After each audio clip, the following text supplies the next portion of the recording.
चीनी गायब कर दो, कोई नहीं पूछेगा। वज़ीर आज़म ने कहा मैं नहीं छोड़ूंगा। मुझे तो हैरत होती है, ईमानदारी की बात है, जिसको भी बोलते हैं नहीं छोड़ूंगा वो खुद बड़ी बड़ी इज्जत से रवाना हो जाता है।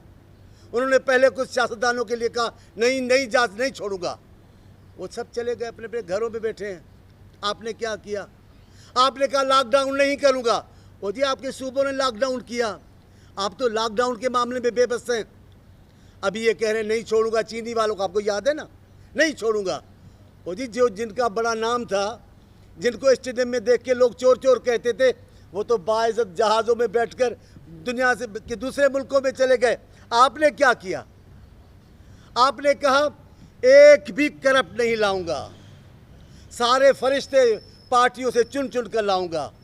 मुझे हैरत है, जो लोग पहले पार्टियों में थे वो वहाँ चोर थे, आपके पास कैसे फरिश्ते बन गए? आपने सारी भर्ती की है दूसरी पार्टियों से। आपने कहा कि भी नहीं लूँगा, ये इस्लामाबाद में 200 करोड़ रुपए का से ज़ायद का मालियत का ठेका दिया गया है, ये कौन है? ये कहाँ से आया है? जिस कंपनी को एक जगह पाकिस्तान में ब्लैक लिस्ट किया है, उसको आपने इतनी मेहरबानी कर दी है, क्या वजह है? कौन लोग हैं? मैं तफसील में नहीं जाता। मेरे कायद बिलावल साहब ने कल प्रेस कॉन्फ्रेंस की है, उसमें बहुत सारी बातें की है। इस मुल्क में एक भी हुक्मरानों में से ऐसा आदमी नहीं है, एक भी ऐसा इदारा नहीं है जो बिलावल साहब के सवालों का जवाब दे। क्यों नहीं देते? जुर्रत करें ना, बताए ना। बीआरटी के मसले पर उन्होंने पूछा है तो बताए क्या है वो? आपने चीनी के चोरी के मसले पे सवाल उठाया है क्या? क्यों जवाब नहीं देते? आपके पास किसी सवाल का जवाब नहीं है तो आप हुकूमत में क्यों हैं? लेकिन मेरा ईमान है, जब खल्क़े खुदा की आवाज़ों पे तवज्जो नहीं दी जाए, जब हुक्मरान बहरे हो जाएं, तो फिर कुदरत अपना फैसला ज़रूर देती है। जिस किस्म की ये ज़्यादतियाँ कर रहे हैं, इनका जाना बाइज़्ज़त नहीं होगा, इनका जाना इतना आसानी से भी नहीं होगा। इस मुल्क में गरीबों के लिए दवाइयाँ लापता और महंगी हो गई, उनकी कीमतें आसमानों से बातें करने लगी, सारे मुल्क में कोहराम था, कोई नोटिस नहीं लिया गया। आखिर क्यों जवाब नहीं देते? ये मैं देखो दोस्तों ने मुझे बताया है, कैंसर के मरीजों की मुफ्त दवाइयाँ बंद कर दी हैं। जवाब क्यों नहीं देते? उनकी जो आवाज़ें सदाएं आ रही हैं, उनकी नोटिस क्यों नहीं दे रहे? आपने तो 1 करोड़ नौकरियां देनी थी, आप तो नौकरियां छीन रहे हैं। कोई आपसे नहीं पूछेगा, पूछने वाले एक दिन पूछेंगे। अगर ये इस अंदाज से, सियासी अंदाज से नहीं जा रहे हैं, तो ऐसे लोग जैसे जाते फिर कभी दिखाई नहीं देते। ऐसे कई नाम हैं, बड़े तम तराक के साथ पाकिस्तान में बैठे थे, जब गए तो अब उनका कोई नाम लेने वाला भी नहीं है। आपने लोगों से निवाला छीन लिया है। एक तरफ बेरोजगारी है, एक तरफ महंगाई है, एक तरफ आपने यूटिलिटी स्टोर से जो गरीबों के लिए रखा है वो गुम हो गया है। अब दालें गुम कर रहे हैं, आटा गुम कर रहे हैं, पंजाब में आटे का बहरान है। आप हर वक्त सिंध से मजाके करते थे, कुदरती आफात पे भी आप मजाके करते हैं, आज तो आप एक बहरानों में घिरे हुए हैं। आप क्या जवाब देंगे लोगों को? इस अंदाज से हुकूमतें नहीं चलती। मैं बहुत सारी बातें करना चाहता हूं जो मेरे को दोस्तों ने बताई हैं, जो हकीकतें हैं यहाँ की, लेकिन मैं अपने दिल से ज़्यादा बोलता हूँ। जो मैं चीज़ें देखता हूँ, वो ज़्यादा महसूस करता हूँ, वो बताता हूँ। आपने यहाँ अभी मैंने कल अखबार में पढ़ा है, सरकारी मुलाजमतों की में जो सालाना इजाफा होता है वो ख़त्म करने का सोच रहे हो। बजट में 1 पैसा नहीं बढ़ाया सरकारी मुलाजमों के लिए, 2 पैसे की रियायत नहीं दी, कोई आसानी नहीं दी आवाम के लिए। अब जो उनको कानूनी मिलता है वो ख़त्म करने का सोच रहे हैं। आप बताएं वज़ीर आज़म साहब, आपका अपनी तनख्वाह में गुजारा नहीं हो रहा है, इतने बड़े महल में गरीबों का झोंपड़ियों में कैसे गुजारा होता होगा?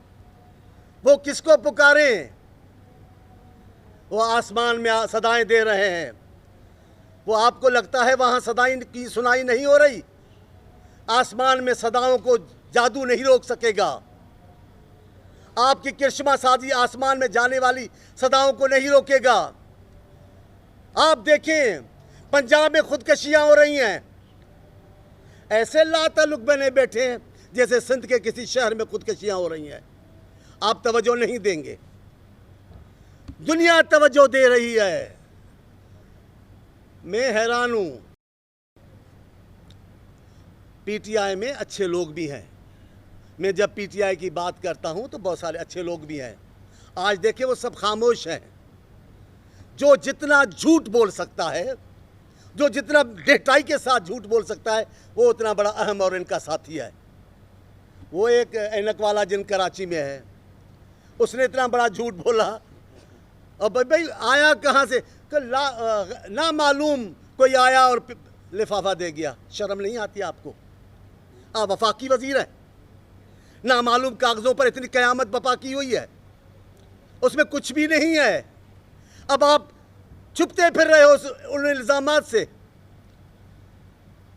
मैं यकीन से कहता हूँ, ईमानदारी की बात कह रहा हूँ, शिबली फराज साहब के लिए, मेरे सेनेटर भी हैं, मेरा उनसे प्यार भी है, ईमानदारी की बात है, शिबली फराज सियासी बयान देकर बैठे हैं। वो झूठ नहीं बोल सके जो वो वजीर बोल रहा था। इनके पास जो जितने बड़े झूठे हैं, देखिए हमारे गांव में है, हमारे शहर में भी है, मेरे महल्ले में भी है, हमारे घरों में ऐसी खातून होती है, मुराद खातून हमारे पास होती हैं। बच्चे कई लड़कियां हैं, ये कर क्या है, माँ बाप पहुँच नहीं सकते, लड़कियों की तरफ से मुराद खातून को भेज देते हैं। अब ये मुराद खातून आई हुई है, ये मुकाबले कर रही है। आप वो हैं ही नहीं जो बिलावल साहब पे बोल सके। आपके लीडर का वो किरदार नहीं, आपके वजीर आज़म को वो जुर्रत नहीं। आप कहाँ से आए हैं? आपको लोग जानते हैं। खुदा की कसम, हमें सारा दिन फ़ोन आते हैं पख्तूनख्वा से, हमें इजाज़त दो हम बोलें, हमें इजाज़त दो हम बोलें। हमने कहा नहीं, हम नहीं बोलने देते। हमारा ये रास्ता, बोलने का ये रास्ता हमारा नहीं है, हमारा सियासी गुफ्तगू का रास्ता है। हमें ये ज़बान नहीं बोलने देते। बिलावल साहब का जुर्म क्या है? पीपल्स पार्टी का जुर्म था वक्त से पहले बातें बताने का। कायदे अवाम वक्त से पहले बातें बताते थे, बीबी साहबा वक्त से पहले बताती। हमारे कायद बिलावल साहब, वो भी आपको आईना दिखा रहे हैं। उनका लहजा भी देखो, इनका लहजा भी देखो।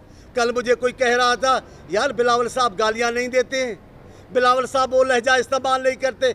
मैंने कहा नहीं, उनकी शरीफों की तरबियत है, उनकी तरबियत शरीफों ने की है, शरीफ सियासतदानों ने की है, वो सियासतदान है। इनके पीछे कुछ लोग आ जाते हैं, वो मुझसे अक्सर सवाल पूछते, ये किस ओहदे पे रहे? फरासत आता है, ओहदे से फहम फरासत होता तो आज कितने वजीर आज़म और सदर पाकिस्तान गुम हो चुके होते। आप किसकी बात कर रहे हो? आपने जो इस मुल्क में करप्शन की आग लगा रखी है, वो छुपेगी नहीं।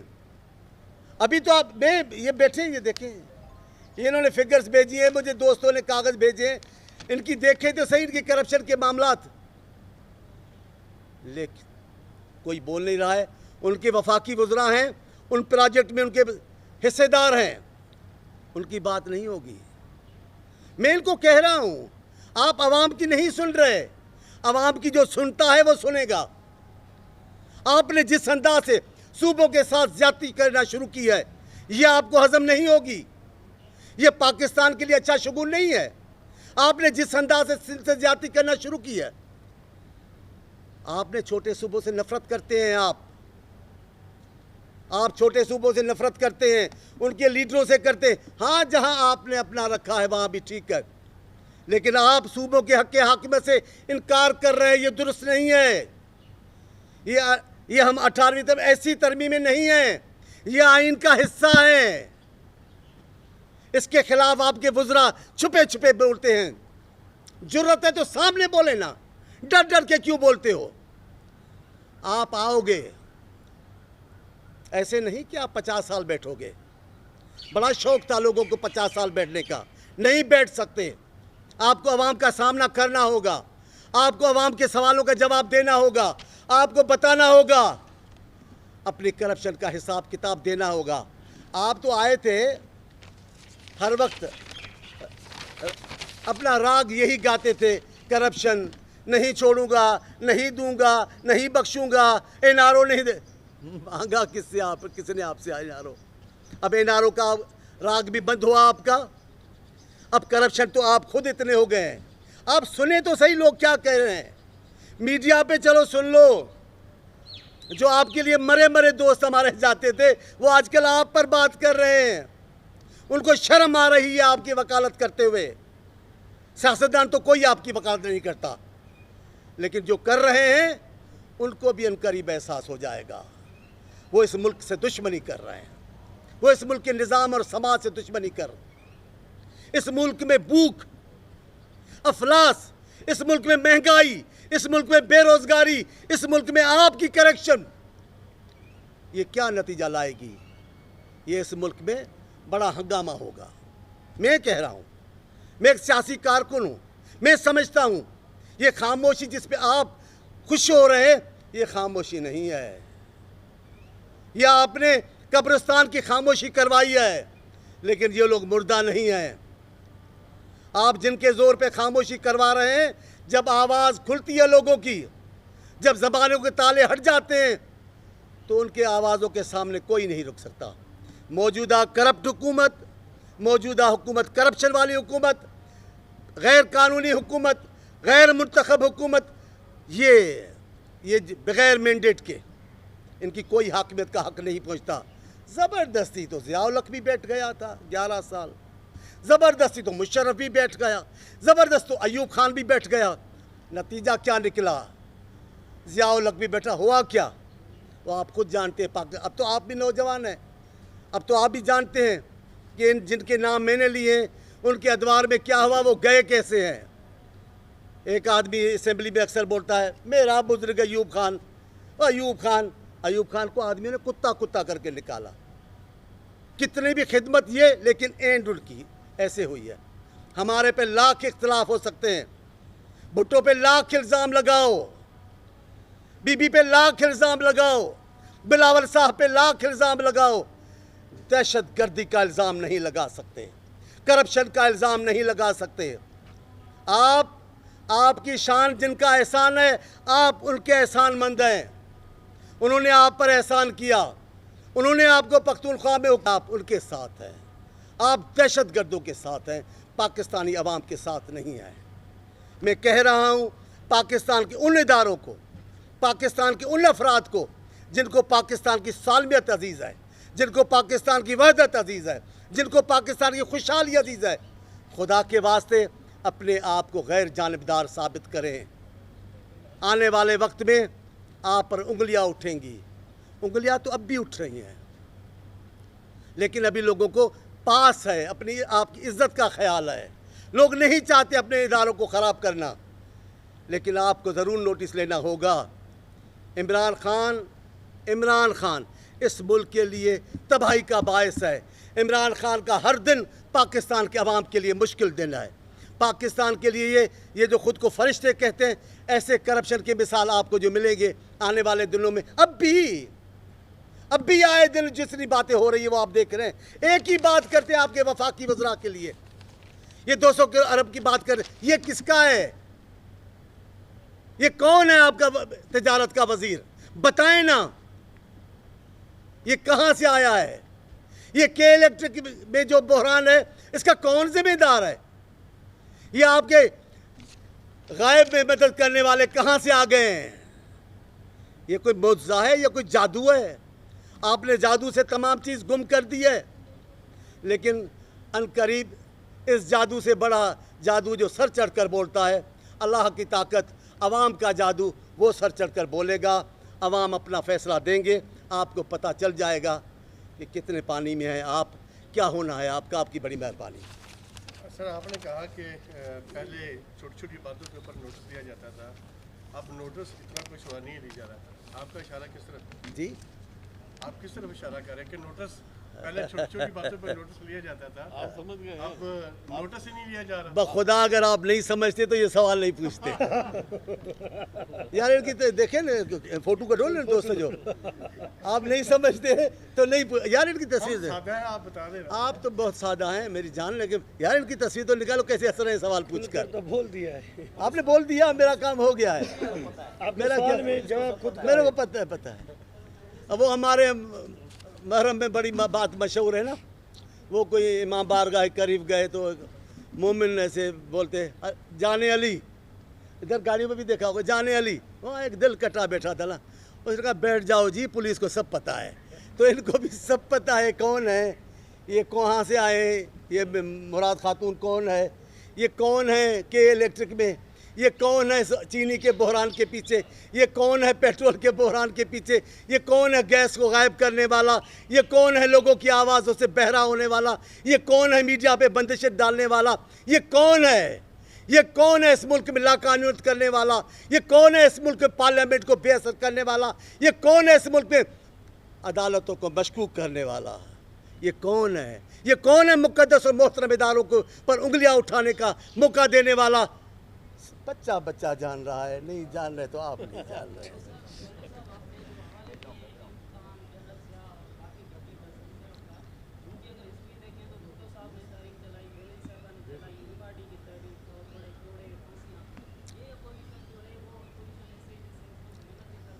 ठीक है, ठीक है, आप दुरुस्त कहते हैं। मेरे सामने तो एमआरडी है, मेरे सामने एमआरडी है। हम एमआरडी को मुनज़्ज़म करने जा रहे थे, हमें लोग नहीं मिल रहे थे, लेकिन जब लीडर निकला, माहौल बना, तो आप लीडर पाकिस्तान की तारीख़ की अजीब व गरीब का अगर कोई मूवमेंट है तो एमआरडी की मूवमेंट है। इधर भी बहुत सारे लोग मिल गए हैं, कुछ लोग लाइन में लगे हुए हैं वहाँ, सानू भी मौका दो, सानू भी मौका दो, और सानू भी देख लो, सानू आजमा लो। अब वो बहुत सारे वहाँ लोग खड़े हैं, बिलावल साहब अपनी और भी हैं बिलावल साहब के साथ, जो बड़ी ईमानदारी के साथ अपोजिशन का किरदार अदा कर रही हैं। लेकिन मैं समझता हूँ आस्ते आस्ते आप देखेंगे बिलावल साहब सरगर्म होते जा रहे हैं, आप देखेंगे जो माहौल बनेगा वो आप खुद हैरान हो जाएंगे, फिर कहेंगे कि भाई ने ठीक कहा था। जी भैया साईं,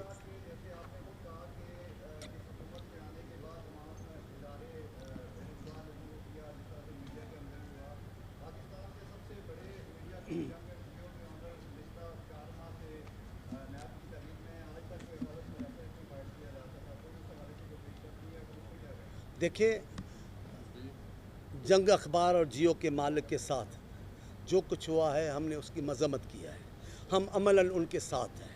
भूख हड़ताल की बुलावा आया, हम जाकर बैठ गए। अभी फ़िलहाल तो आप देख सकते हैं अदालतें कुछ भी बोले, इंतज़ामिया कुछ भी बोले, इनको जो करना है वो कर रहे हैं। क्या किया है इन्होंने? कहा नवाज शरीफ को नहीं छोड़ेंगे, इन्होंने कहा आसिफ साहब को नहीं छोड़ेगा। था क्या, निकला क्या? आसिफ साहब की तो बेटी को नहीं मिलने दिया। इस मुल्क के मौसर की बेटी थी, वो बेनज़ीर साहबा और जुल्फ़िकार अली भुट्टो की नवासी थी। क्या हुआ? कुछ नहीं हुआ। इन्होंने अपना करना है। ये अबराज कौन है? ये अनिल मुसरत कौन है? अभी इनका तस्करा नहीं हो रहा है मेरी जान, अभी जियो के मालिक का तस्करा हो रहा है। कोई बात नहीं, आने वाले दिन आ रहे हैं जब सच्चाई जीतेगी, इंसाफ का बोलबाला होगा, तब हम इनसे इंसाफ भी लेंगे और बातें भी करेंगे। जी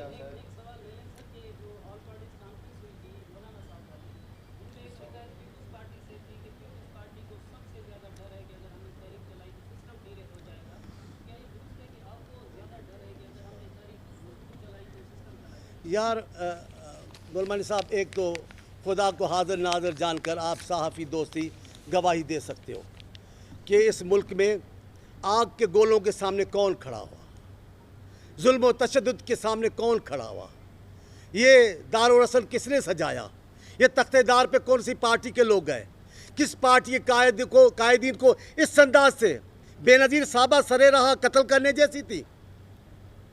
बातें इल्ज़ाम करने की बहुत है। मैं मौलाना साहब की क्योंकि एहतराम करता हूँ, मेरे लीडर उनका एहतराम करते, मैं कहना नहीं चाहता। उसमें जो तहरीक चला रहे थे उसमें हमें एतमाद में नहीं लिया गया था, हमें बताया भी नहीं गया कि करेंगे क्या, कल क्या होगा, परसों क्या। उन्होंने कहा बस आप आ जाएं, करने वाले करेंगे। वो करने वाले तो पता नहीं कहाँ चले गए, तो कुछ कर नहीं सके। लेकिन जब हकीकी क़यादत, हकीकी मूवमेंट चलेगी तो आप हैरान रह जाएंगे MRD की तरह। आपकी मेरा ख्याल है बड़ी मेहरबानी।